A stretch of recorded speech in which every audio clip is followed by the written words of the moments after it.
Hello everyone, my name is Arun Punda and today I'm going to explain about the unit number 5, that is human rights, session number 1. Now let us go to the contents. So the contents that we are going to discuss in this video are definition and introduction to human rights, characteristics of fundamental rights, international human rights, professional rights, employee rights, protection of women rights, Dowry Prohibition Act 1961.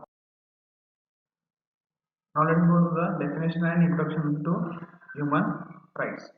So how human rights will be defined? So human rights can be defined as the moral entitlements that place duties on other people to treat one with dignity and respect. That is, each of the persons will be given some right so that he can place some moral values, so that also he can treat others with dignity and respect.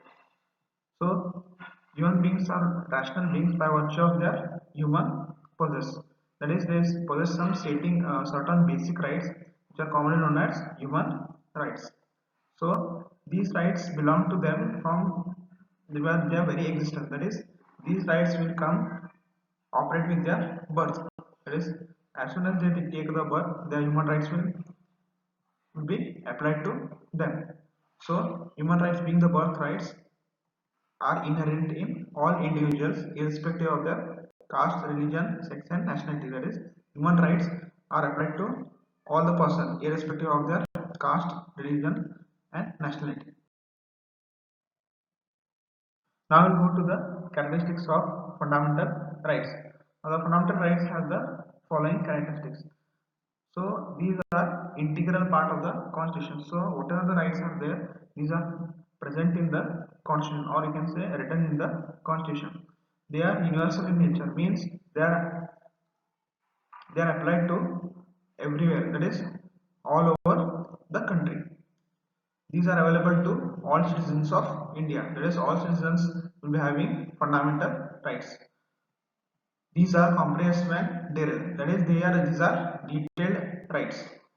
These are positive as well as negative. So some of the rights are negative as well as some of the rights are positive. Next one is amendable, or you can say changeable, but cannot be abrogated, cancelled. That means some of the rights cannot be cancelled. That is, it is not compulsory to cancel all the rights. It can be changed, but it cannot be cancelled. So compulsory it cannot be cancelled. Now we go to the international human rights. So internationally, all over the world, there are 30 basic international human rights according to the Universal Declaration of Human Rights, which was created by United Nations in 1948, so that it provides understanding how to treat individuals. So some of the rights are: we are all free and equal, means all persons are free to roam anywhere as well as treated equally. Right to life.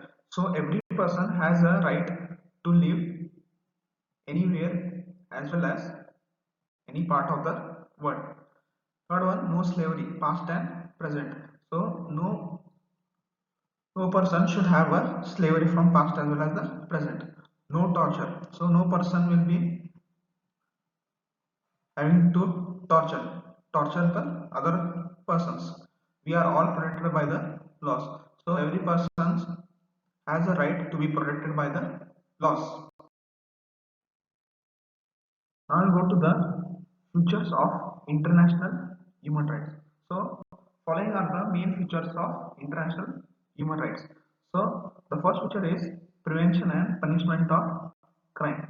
So with this use of the feature, it helps person to get prevented and make punishment to the persons who have committed the crime. Second one is elimination of all forms of racial discrimination. That is, whoever the person may be, the person may be of the any caste. Using this right, it eliminates all amount of discrimination based on caste as well as gender. Elimination of all forms of racial discrimination against women. So as you know, it also helps to discriminate the it also helps to eliminate all the discrimination that is made against the woman. Next one, elimination of human torture. And last one is provision of rights of a child. So every child who is born as a rights declared by the international human rights.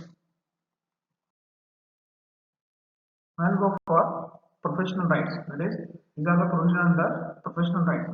So if a person is working in some company, he is called as a professional. So what are the rights to be used by the person who is working as a professional?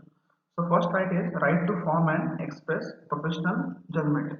So what it does is, this right empowers one to form and exercise professional judgment. That is, wherever he is working, he has the right to express his professional views in his company in which he is working. So it includes both moral and technical judgments. Second one, right to refuse to participate in unethical activities. So if a person working in a company, his employer cannot force him or threaten him to do something which is out of the that is unethical. So for example, you can say taking bribe or giving bribe. So it is a crime. So employer cannot force an employee to do such things. So every person has a right to refuse such unethical activities. Third one, right to fair recognition and to receive remuneration for professional services. So all the engineers have the right to get professional recognition for their work and achievements. So if an engineer has worked good, so he has the right to get some recognition as well as receive remuneration for. Remuneration means you can say increments or good recognitions, or you can say promotion. Fourth one is right to warn the public about the dangers. So these views can be expressed through the professional society to get a backing. That is, you can warn the public about the danger that is happening in the society. Now next we will go for employee rights. So employee rights are the moral rights adopted by the status of being an employee in the company. So these are the rights of the employee. That is, right to form and express professional judgment, also right to refuse to participate in unethical activities, right to fair recognition and receive remuneration for professional services, also right to warn the public about the dangers. He also has the right to talk publicly about the job. Now, what are the features of the employees? So, they uphold the interest of all employees. So, through this right, employee can have an interest in the company in which he is working. It prevents and punishes the crime against employee. It also helps to prevent the crime that should be committed by the. So, if these rights are there, employee cannot uh, commit the crimes. Third one, eliminate all forms of discrimination in workplace. So it helps to discriminate between two or more employees by using these rights. Provides a scope for employee privacy. So each employee can have his own right, which helps him to get his own privacy. Fifth one is provides the protection to have a private life outside job. So outside job, this right helps to go through go go through this private life for the employee. This one is elimination of employee torture, and last one is it works for mutual benefits. That is the benefits of the employee as well as the employer. Now next one will go for topic protection of women rights. So as you know, in India, the rights of the woman are being taken.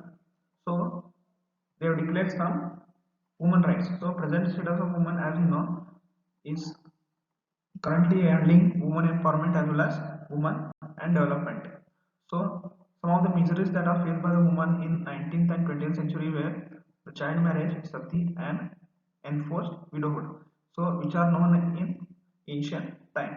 So to prevent it, the Constitution of India provided equality between the gender as well as equality before law based on human rights. So the United Nations have actively involved for several years in promoting and strengthening the potential of women. So to not discriminate against the woman, so United Nations have made some protection for women rights. So as a result of the mission, the Constitution of India provides the following: right to equality, to right against exploitation. Also, we have dietary principles of state policy, fundamental duties, and global campaign for elimination of violence. Next we go for that is constitutional safeguard. That is, which are the various special programs made for women's development. So the special programs that are made for the women development are, first one is the Employees State Insurance Act, that is 1948. Also the Plantation Labor Act 1951. Third one is Family Court Act 1954.